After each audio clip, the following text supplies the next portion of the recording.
কিছু করার ছিল না, বাধ্য হয়ে আমরা মেয়ের দেহ দাহ করতে বাধ্য হই। কিন্তু এখানেও একটা আমার প্রশ্ন, আমার মেয়ে আজকে সেদিন মারা গেছে, শ্মশানের যে খরচ, সেই খরচটা ফ্রি করে দিয়েছে কারা?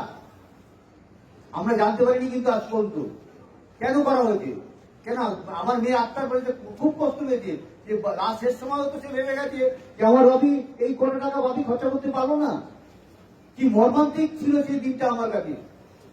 এই প্রশ্নের উত্তরটা আমার কে দেবে?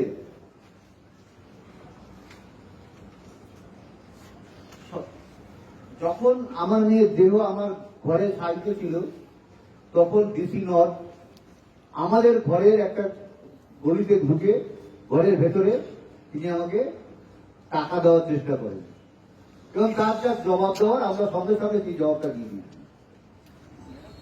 DC centre Indian